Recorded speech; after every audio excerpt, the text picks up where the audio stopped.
Hello and welcome back. This is Don't Watch at Night, a spooky little podcast dedicated to Spanish language horror and Latin American horror. I am your host, Valerie. And I'm Veronica. All right, we are, what is this? This is like midway through spooky season now. How is your weekend going, Ron?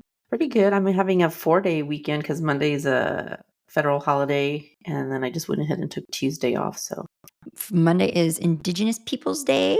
Yeah, so we're recording on a Saturday. I'm manic because I was super tired, so I had like 4:00 coffee, and so now I'm like bouncing off the walls. It's been running around me doing sports with the kids all day long, from game to game to game. So I'm finally home. And we got to be super efficient because I have to take Sophia. She's attending some, I don't know, theater production or something for extra credit. Oh, fun! What's theater production? 7. What is it? I don't know.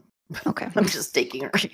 All right. So, guys, last week you got a little bonus episode, our Halloween 80s era. Let us know how you liked it. Good to do something different once in a while. But this week, regular format, we watched a 2015 film called Los Parecidos, The Similars, directed by Isaac Ezban and starring Gustavo Sanchez Parra. I had no opportunity to rehearse these names beforehand, guys, so I'm going to do my best. Fernando Berecil, Humberto Busto, Cassandra Ciangerotti, Maria Elena Olivares, Carmen Beto, and Santiago Torres, and others, but those are like the main ones. Musical score for this film, by the way, by Edie Lan. I wanted to mention that because I think it's really such a key component of this film. But I believed that it was available on Amazon Prime. 'Twas not, as it turns out. Did you have to do the free trial run of Screenbox? No, actually, I just installed Pluto TV on our smart TV and just watched it there. Okay, it was available. It was free. Okay, well, it's good that claims that's to be free. There are going to be spoilers. We do when we talk about our movies. We do it in full, so there will be spoilers. If you haven't seen this film, pause this episode, go watch it, and then come back. You know the drill. But let's just get right into it. Veronica, what were your initial thoughts on Los Parecidos? What? Nothing. Did you watch it? What? I did. I watched it last night. It's kind of bonkers. I wouldn't call it horror because there was nothing really horror. It's more science fiction-y to me. Yeah, it's personally. Very Twilight Zone. Yes, exactly. Yes. Exactly. That's exactly. It has very much of that old kind of noir look to it, retro. So that was nice. That was kind of a cool feature of it, but it was a little bonkers. There were some parts that were kind of almost comical. But. Right. Like it was, and very, like I said, very tuned into like Twilight Zone vibes. So yeah, I mean, really, you would expect to hear Rod Serling like voice suddenly. Exactly. Yeah. Come in. There were a lot of moments that were almost comedic, and so, but that's kind of what made it fun. And I think particularly probably if you're into this kind of stuff, a good fit for spooky season. Yeah, if you want to watch something that's not terror, super intense and horrifying, and yeah, this would be kind of a little more on the lighter vibe. And the movie poster's really cool. That's a lot of fun. Yeah, I knew you would like that. So there are, like, in some of the resources that we've linked for you guys, there are obvious Twilight Zone references that a couple of reviews brought up. They specifically, before we go into any of the bit by bit of the movie, they specifically cite the It's a Good Life episode, which first aired in 1960. And I have seen that one. That one, if you recall, Veronica, I don't know how familiar you are with Twilight Zone, but that one was about this little like tyrant of a boy who lives in this little town or village or what have you. And the whole town kind of lives in fear of this boy. You can't say anything bad about him. You can't even think bad things about him because he will like banish you to the cornfield. And so I only saw the episode once, a long time ago, obviously, on probably like Nick at Night or something. But I do remember it. The reviews that we looked at kind of referenced that one. But then the one that I was thinking of, Ron, do you remember the pig-faced people episode? No. You never saw the pig-faced people one? I don't think so. Where it's just like, it's this beautiful girl who's trying to she's had multiple surgeries trying to get this hideous face that she has corrected because in this reality, everyone else looks like a pig. So everyone else is normal and she's the quote unquote freak. That's what this movie kind of made me think of also. That episode, guys, for those who don't remember, is called The Eye of the Beholder. And that also came out, first debuted in 1960. But yeah, you found it fun? It was interesting. It was fun. Yeah, I mean, as far as like how zany this movie is, I almost struggle to like figure out how to talk about it, but I get like Well, and even in my notes, like at some point I just stopped taking notes because it was just getting too back and forth and bizarre. And I was like, what? And I was having to like stop every like 10 seconds and I was like, I can't do this. Let me just watch it. Turn a 90-minute movie into like a 3-hour thing you're doing. So yeah, the movie opens to this like downpour of rain, and we already have that eerie, wonderfully retro music playing over the scene. It feels very much, I kind of rewatched it again this morning. It feels very much like the start of a Hitchcock tale. And we see a bus stop out there in the middle of nowhere, and it's just pouring outside. And then we do get text across the screen letting us know it's October 2nd, 1968. That's an important date that we'll get to later. So we have a narrator giving some voiceover, laying the scene and introducing us to Martin, who is the bus station attendant. He's just talking about how Martin's whole life, everything he loves is inside these four walls, but it doesn't matter because Martin is not important to this story. And he's not the main pretty character. Much everything that Martin believes is not the case. And so Martin's just sitting in his ticket taker booth, just kind of looking at nudie magazines. Yeah. Nudie pictures. And so, like, as Ronnie pointed out, the movie is very nearly like black and white. There might be dulled, faded touches of color here and there. More like sepia tone. But it's very dull illusions of color here and there. But otherwise, it's, that's pretty much the color palette of the film. And you said you enjoyed that stylistic. Yeah, because it has a very noir feel. Pretty much all I don't know if Twilight Zone ever made it into color, but I always remember the episodes as black and white. Right. Yeah. So it, very much had that feel. And even the facial expressions were like sometimes like super exaggerated. Yeah.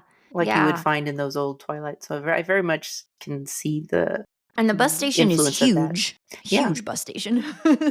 So gorgeous black and white tiled floors. And just for place setting, it is mentioned that this is like the bus stop at the end of the line. So literally the end of the line for all the bus routes.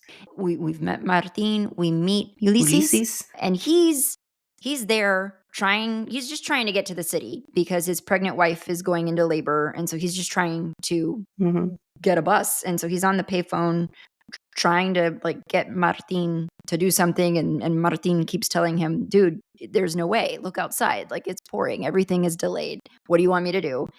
When I was rewatching it again this morning, I felt like this all flowed pretty fast because then we immediately meet the pregnant woman. Who's also, did I just say she's pregnant? Yeah, she's pregnant.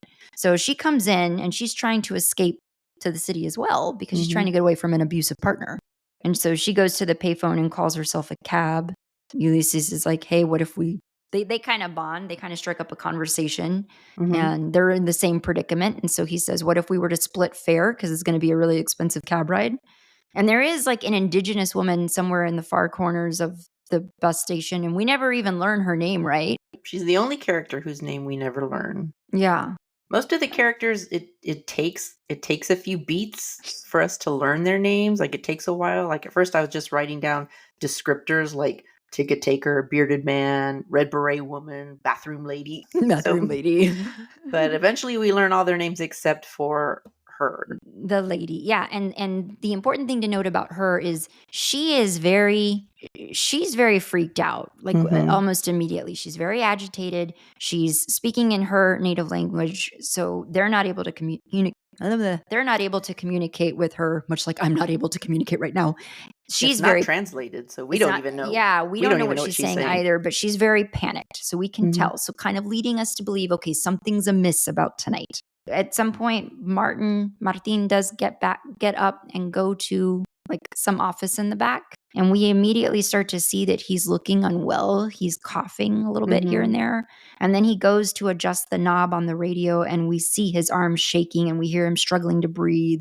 So you get this sense that he might be having like a seizure or an attack of some kind. The radio's playing and the radio news is reporting that apparently this rainstorm, and it's severe. Like if you've ever heard the phrase curtains of rain or sheets of rain, I mean, this is what it is, like heavy downpour. It's not just local. This is worldwide. It's happening in Canada and Norway. I mean, it's a worldwide event. So we definitely have confirmation that this is not a natural It's not a regular storm. Not a regular storm. So you get the sense that, something could be happening related to this storm. Mm-hmm. And so while that's happening, while he's having his seizure or his attack, Irene is in the women's restroom trying to freshen up. And that is where we meet Rosa, the bathroom attendant in this very dingy old bathroom.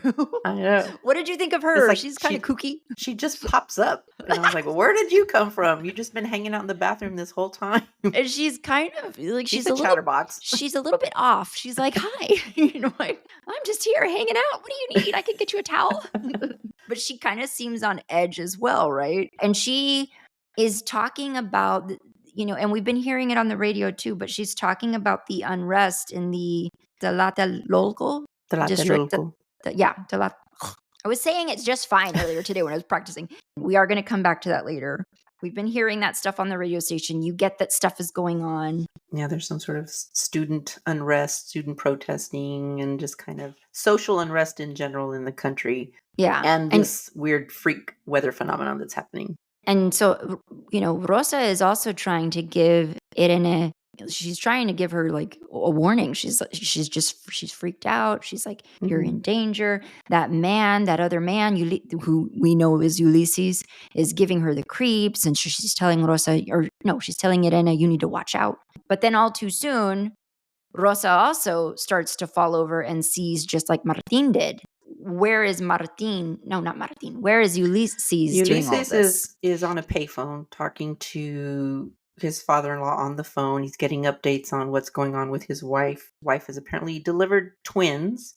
And at this point, we don't hear what the father-in-law is saying anymore. We don't hear what Ulysses is saying because this really annoying music is playing super loud. But we just see from Ulysses' expression that he's slowly like sinking down to the floor and he's crying, that we get the very strong sense that his wife has died in childbirth. And this just super loud music is playing.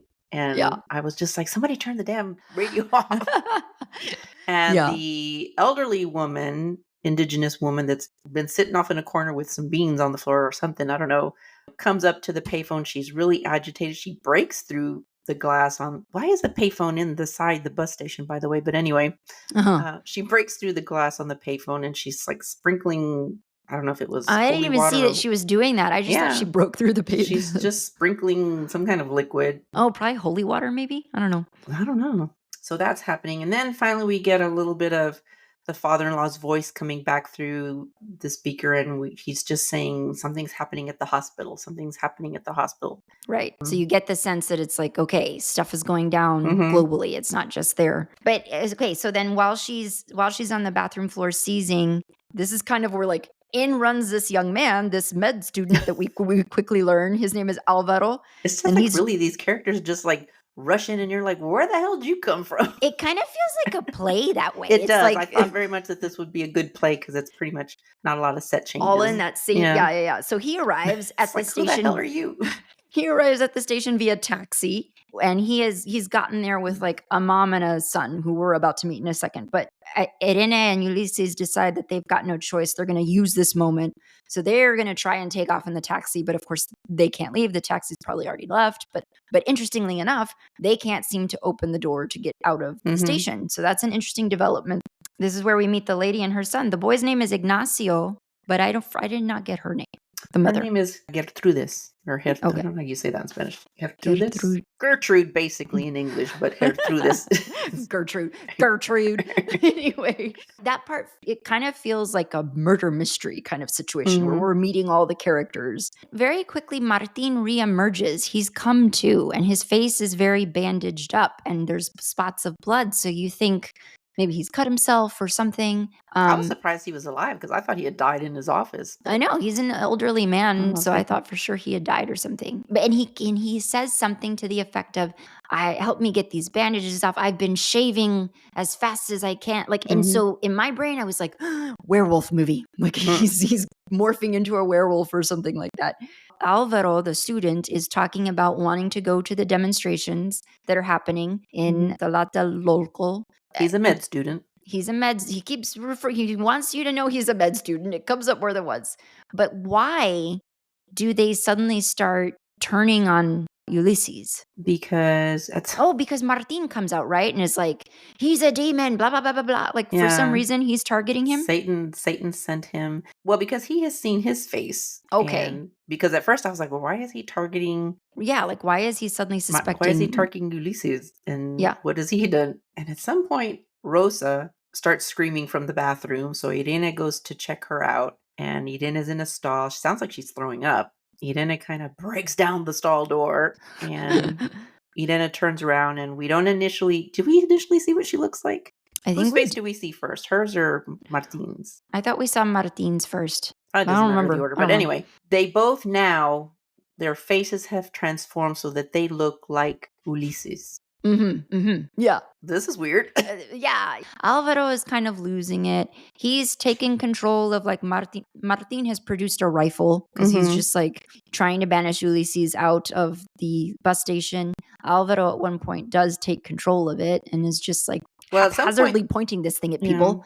At some point, the elderly woman runs up. And again, she's saying things that it's not being translated for the audience, so nobody knows what she's saying. And then she falls to the floor, and she starts having like a seizure type. And while this is happening, this is when Alvaro and Ulysses overpower the taxi driver, get a hold of the gun. They knock Martin out and tie him up. Meanwhile, we're still also learning. Yeah. Is this where we're also learning about Ignacio, the little boy, that, like, he needs to be on this constant round of medication? And Alvaro's getting more and more paranoid about that. He's like, why are you constantly having to shoot your kid up with drugs? Again, we're getting news reports over the radio about the student revolts, the global hurricane. There's been car accidents are happening out there. There's more increased murders, increased robberies. This is where it pivots to the bathroom, and we see Rosa. She's like stabbing her face or trying to slice up her face. This is really the only part that was like, I gotta like turn away.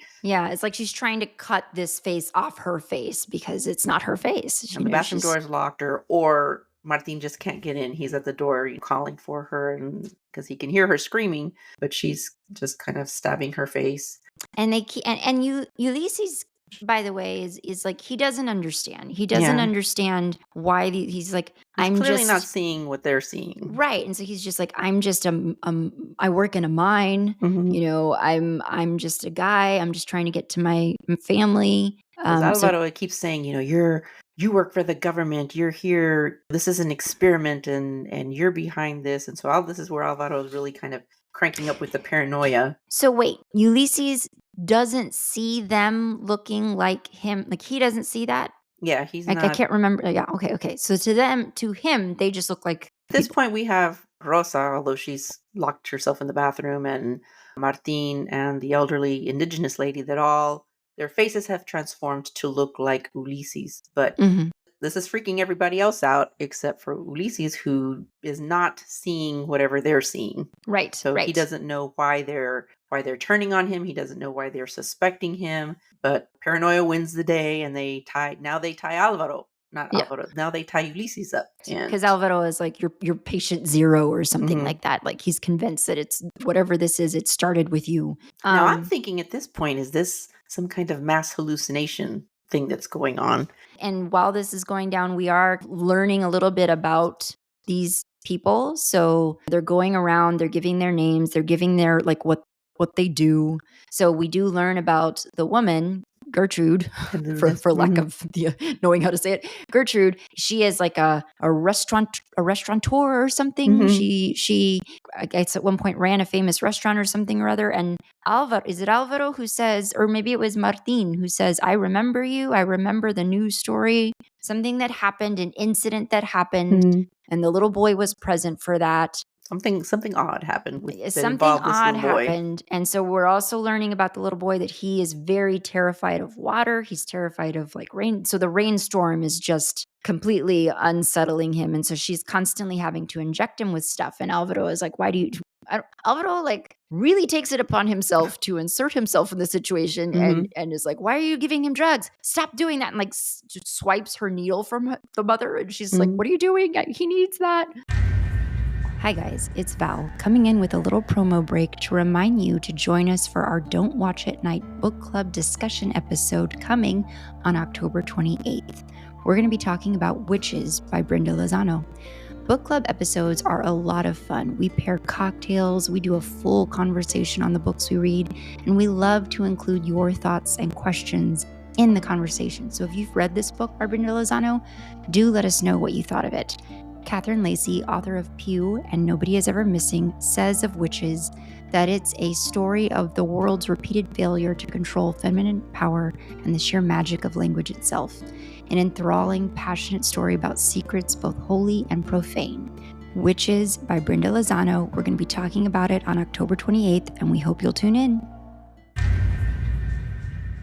At some point in this wackadoodle movie series of events, Irene, they're looking for the keys to get out because the door, they inexplicably cannot open the doors. And Martin says he doesn't have the keys. Irene goes looking for the key. She goes to the ticket office and, she's flipping through all of Martin's magazines. And he also has like a lot of pictures in his office of movie stars and pinup posters and whatnot. And she's very clearly seeing something is off with these pictures. But we don't see it, We right? don't immediately know what it is. But she comes back and she keeps bringing this up. She keeps trying to tell Alvaro there's proof that what Ulysses is saying is true, that he's not lying. There's proof. You need to look at the magazine pictures. You need to look at the magazine pictures. But it takes them forever to finally do that. Meanwhile, Ignacio's just kind of getting creepier and creepier. Yes. Yeah. And the news is talking about how this is not a normal rain. There's something in the rain. It doesn't have the usual CO2 molecules. Just kind of weird things that I don't know that they ever really fit with the story. Right. They don't really ever like it doesn't explain really explain anything. Yeah. It's hard to even know. Like in the end, when it comes time to get to the big reveal, in the end, was the rain even rain? Was it even raining? Or was that all just stuff that was being imagined up also? Anyway. At this point, Irene is starting to turn her face as well. Yes. It seems to be happening a little bit more incrementally for her. It's not quite as like drastic. So like one side of her face is looking like Ulysses and the other side looks like her. At some point, they're all in that back office. They're all looking at the magazines together. And I guess this is when we do finally get to see that every face of these movie posters has been transformed into Ulysses. So Marilyn Monroe with his face, and Sean Connery, James Bond with his face, and all of that stuff. And even their personal pictures, like in their wallets of family and friends, have Ulysses' face. Exactly. It's all morphed. And so this is where Ignacio seals them in that room and then walks back out to the bus station. Stuff goes down quick. Is this when Ignacio like starts to demonstrate weird abilities and his mother's pleading with him? You said not again. Don't do this again. Not the sickly frail child. Yeah, the sickly frail child that he had initially presented as. He removes the stuff that was around his neck. I think he had some sort of breathing apparatus or something. He removes that. He seems to be fine. He goes, because Ulysses is still tied up in like the main waiting area of the bus station, and he goes and he sits down in front of Ulysses and he keeps telling him, I'll give you the keys to get out if you basically do something for me, if you kill him. And he doesn't really specify who him is, and then whispers something in his ear, which we not privy to. That's right. And I think everybody comes out from the bathroom because some of them were in the bathroom with Rosa, who apparently is dead. Yeah. We don't hear any more from Rosa. Irene and Alvaro come out of the office. I don't remember if they untie Ulysses or he untied. I think Ignacio unties him, right? Because he's like, I'm going to untie you. You're going to do this for me. So he gets free and he's immediately goes to the door. He's like had it with these wacko people and their paranoia. He wants to just get out. He wants to get to the hospital and he's trying to get out. And Ignacio's like, you broke. We had a deal and you're not holding up your end of the deal. Suddenly, Martin has the rifle. And we're beginning to piece that like the little boy is making this stuff happen. Yeah. So he's controlling everything. So right. Martin has the rifle because Ignacio has these like little play figures, like action figures. And so one of them has a doll. And so he's manipulating, kind of like a voodoo doll. He's manipulating the doll. The doll's holding a rifle. And so it's controlling Martin. And so Martin's yelling at Ulysses, run. I'm not in control. I can't control this. Run. Does he shoot Ulysses? He shoots him. Well, Ignacio makes him shoot him. Right. And he shoots him dead, right? He doesn't die right away. He takes, considering how many times he was shot, and it was like a gut shot in the, like a chest shot, he lingers for quite a bit. Yeah, he lingers for quite a bit. Long enough for us to discover that have confirmation that he does not in fact see what everybody else is seeing. The face that we met him with is not even him, because they pull out his wallet and a picture of himself with his family. That's right. And he doesn't look like what we thought Ulysses had looked like this whole time. So this isn't even his face. I don't know whose face this was. Right. I thought maybe it was the face of the Mexican president at that time, but they don't look anything alike. So I don't know who, but whatever Ignacio pulled this image from. We get that confirmation because as he's dying, I guess that side effect of being lured into thinking that everything looks normal, that side effect fades away. And so now he's seeing their transformed faces. And now he's like, who are you? What is this? Like he's not getting it because he's dying. Prior to that, when he was fine, that illusion was still going for him. And is this at the point at which Irene goes into labor? I think so. Okay. So then, the trauma of all of this, I didn't realize she was that far along. So yeah, she was 8 months. She goes, which was early for labor, but yeah. So she starts going into labor right there on the bus station floor. I can't even remember. The med student, jumps pops in to out, deliver. Alvaro to the rescue. So she's pushing. She delivers the baby. Immediately she dies. She does not make it, and the baby that this is. The baby that she's delivered has the face of Ulysses. Well, this bearded visage that we thought was Ulysses. The dog that we see. What the hell does the dog have to do with anything? Well, but the dog's face is transformed into Ulysses. Like, it was so funny. I forget, who gets run over by the cab when the cab comes driving. Martin, that's right. Poor Martin, who was only 2 weeks away from retirement. So yes, this is he just wanted his pension. Post him shooting Ulysses, he gets plowed into by a bus. And now by all this point, they have all figured out that this is Ignacio who is doing this. This is the little boy. And I'm like, just shoot him. I know. I'm like, I'm sorry. I know he's a child, but he's the source of all this evil. Fix it. Evil doesn't have an age. Right. Evil hiding in a child is still just evil. It's like, just shoot him. And, and there's a part of me with the mother, it's like, if you know that this is your child and this is what he's capable of, I'm sorry, lady, but why have you not?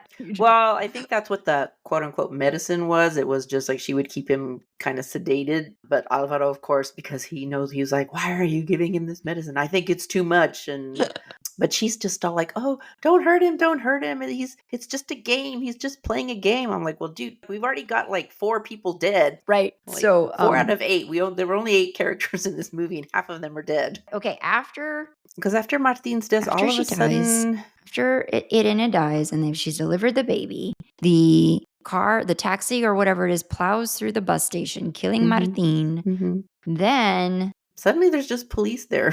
Yeah, suddenly police are just on the scene. And they're arresting Alvaro because they're thinking that he must have killed all these people. They believe that Alvaro lost it. Alvaro was hopped up on meds or something like that. And Ignacio and the mother are truly the only people who have made it out of this, right? Everybody else died. No, the indigenous woman also. She survives too. That's right. That's right. We see her briefly on the bus. They're boarding. But there's more to it. There's more that's at one point, and I don't know where, but at one point, the mom is explaining when Ignacio was younger, she read this story to him. I think it's Ignacio's telling somebody that when my mom used to read this story to me, and it was a comic book, it looked like, that was basically about the similars. Aliens that came from outer space, and it didn't really make a lot of sense to me. But it kind of followed what it was, though. It's yes, he's basically making the plot of that story or elements of that story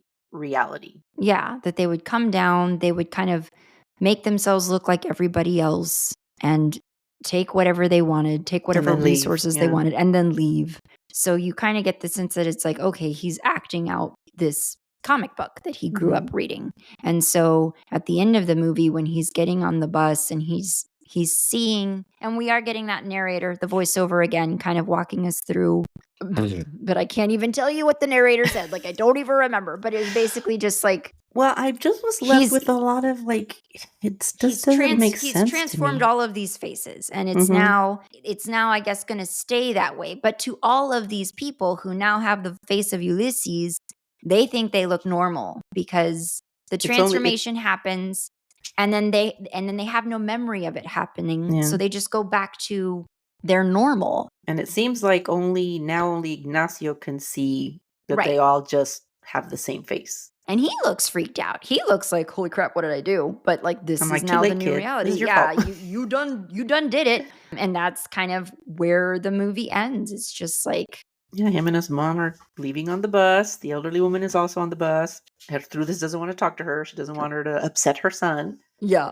And then the narrator's just kind of saying Ignacio is the most important person in this story, and he's just part of the weird things of this world, but he's not the only one kind of thing. Right. Like, He's not the only threat out there. yeah. And so, yeah, It was just kind of weird. It didn't tie up that well, in my opinion. The ending felt very, I mean, it does. The whole movie kind of feels like it could be episodic. Like it's an episode of a weird kooky show. And so it's very, I read somewhere online, somebody said, it's either a loving tribute or it's deeply derivative. And I was like, well, I hate you for using the word derivative. I think it is a loving tribute to that genre of film of the 50s, 60s, even 70s. It doesn't, it does not answer all questions, but I guess like that's not really the goal of the story here. It was meant to just sort of intrigue you and then leave you. I don't know. Yeah, because like we never knew what the indigenous woman was saying, what even her thoughts were. We don't know what was happening at the because at some point it sounded like the father-in-law got attacked at the hospital. We don't. Yeah. What was that? I was thinking, are there zombies out? I'm always zombies. Are there zombies out there? And it's like, well, and it's like I didn't know what's going on.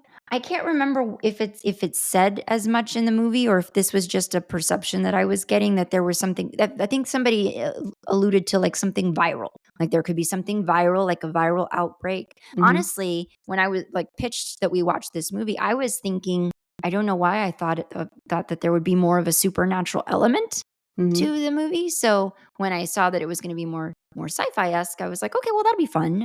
I did enjoy it. It is it's an easy watch. Like you said, it's not scary. It's not traumatic. Like, you know, you can get through it. But yeah, I had a lot of questions and like, why do you keep showing the dog? What does the dog have to do with anything? What is the rain not having CO2 molecules? What is that about? I wanted to ask you this question. What were some of like the standout moments for you in this film? Are there any that come to mind? Any that you either enjoyed or found were done really well? Like any standout moments? Well, I mean, I thought the whole concept was interesting that the boy is kind of making all this happen.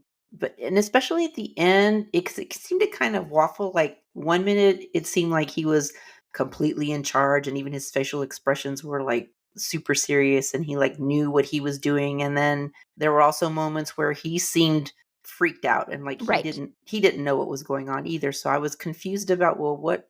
Yeah, there were moments where you almost got the sense that there were others who were like he didn't want to upset them lest something bad happened. Like I don't know, but yeah, I agree with you. There were moments where it did not seem like he was in control. It seemed like he was just the pawn that something higher was operating through. I guess like standout moments for me, like stylistically, it's a really cool concept, and so on that, it's executed really well. I think that tone of the film, the visuals of it are all really great. Yeah, I think stylistically it was yeah. So it was well done. All right, give me your trivia. So as we've said, in addition to being inspired by stuff like The Twilight Zone, Ezban's work here is also influenced by other similar kind of anthology type shows like The Outer Limits, Fringe, which was not an anthology series, it was more episodic, as well as movies like John Carpenter's The Thing and Richard Kelly's The Box. I have seen The Thing, have not seen The Box. And there is apparently a small Easter egg which went over my head. Yeah. Small Easter egg at the end of the film that explains the origins of certain events in The Incident, which is Isaac Ezban's previous feature film. And supposedly this Easter egg unites the universe and mythology of both films. So now I feel like I have to go watch that movie. I know. So full disclosure, Ronnie and I have not seen The Incident. So, I mean, the Easter egg would have flown right over us anyway, because we have not seen that film. But now I'm curious. And I'm curious to know if The Incident kind of is like this same kind of kind of thing. throwback vibe. Yeah. Mhm. Yeah. So Ronnie and I did want to like also mention, because it comes up, it's a big part of the film, Mhm. including like the night upon which this film, this story takes place, October October 2nd, 2nd. 1968. There's references to demonstrations in Tlatelolco, and it's worth mentioning that there is a notable moment in history, the Tlatelolco massacre in the summer of 1968. And by the way, guys, everything that we are It happened in the referencing. summer? I thought it happened on October 2nd. Well, no, I'm building us up. Oh. You have the same bullet points, like they're right in front of you. Read it. What was I saying?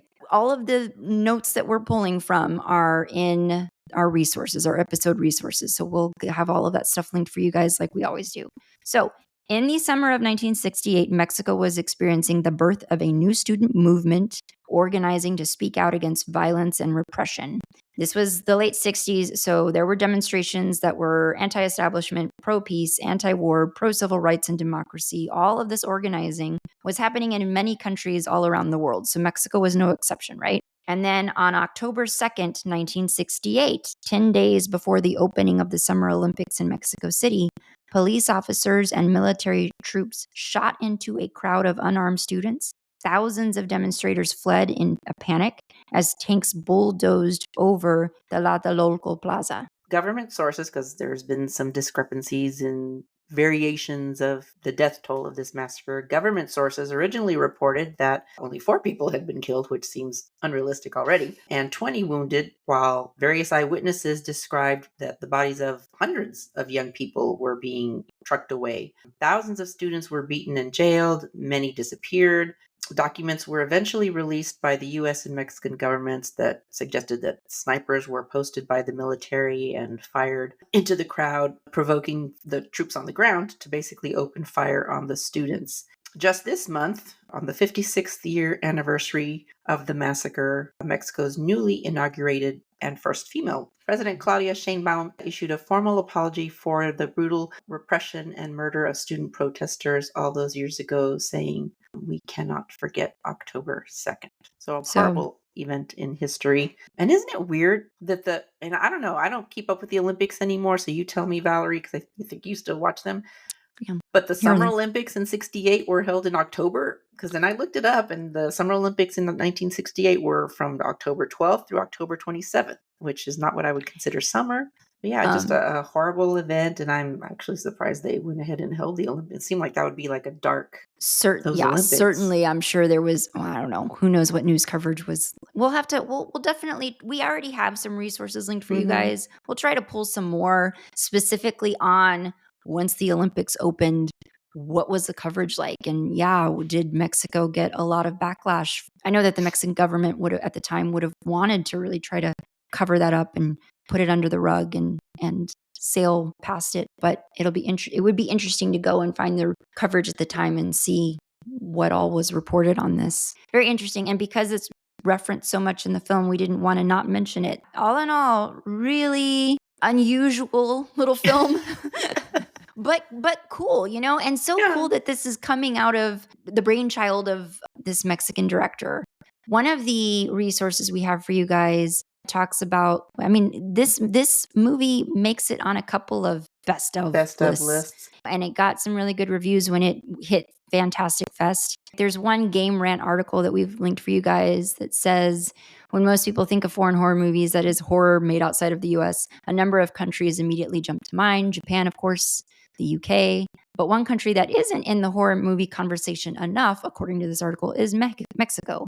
Mexico's film industry in general has seen a sharp increase in both investment and output in the last few decades. And as a result, Mexican horror is suddenly finding itself at the forefront of the conversation, which isn't surprising at all for people who are big horror fans. In this article, they list out 10 really great horror movies that are coming from Mexico. So we'll link that for you guys. So on the Game Rant article, Los Parecidos is number 6. Go through them because I have the wrong list. Okay. So number 10 is We Are the Flesh. Tenemos la carne, which we have not seen. I mean, this is a really useful list because like some of these, there's quite a few of these on here that we haven't seen. Poison for the Fairies, The Old Ways. Yeah, I have heard of The Old Ways. Santa Sangre, which Sunday, we Sunday. haven't seen. Los Parecidos is number 6. Cronos. I've seen that one pop up on That's several. Guillermo del Toro. That's number 5. We Are What We Are. Somos Lo Que Hay. I've heard of that one, but we've not seen that one either. We have a lot of work to do here. Movies to check out, yeah. Tigers Are Not Afraid. That's number 3. And Identifying Features. Sin Señas Particulares. Number 2. That's number 2. Number 1 is Huesera. We have seen Huesera. Mm-hmm. Oh, Pretty cool list. It was actually, I will say, nice to see, because sometimes I'm just not in the mood to be emotionally traumatized by a horror movie. So not today, Satan. Not today. So it was kind of nice. And it's the same with Pumpkinhead when we watch Pumpkinhead, because when you're watching some of those old 80s movies, they're not really scary anymore. So you can just kind of have fun watching them. And yeah. And so it was this was again just kind of a nice, easier, easy watch, and you kind of just got to watch it, not super stressful. Try to pick it out and try to figure out what it was, but it wasn't like scary. It wasn't, it wasn't. So I will say, and it may not appeal to everybody. So just to kind of set proper expectations, this is not a movie to watch if you're wanting to watch like traditional horror, jump scares, gore, aside from that one scene where Rosa's like hacking at her face. But if you were a fan of anthology shows like Behind the Green Door or Outer Limits or Twilight Zone, then this is very much in that vein. So if you liked those kinds of things, then definitely give this a check. Good on Isaac Ezban. I think he seems like a very interesting director. Would watch more of his stuff. If you haven't seen the movie poster for this movie, go look it up. It's a lot of fun. It's very much that old retro classic horror movie. Very much a throwback to it. Invasion of the Body Snatchers, those kinds of movies.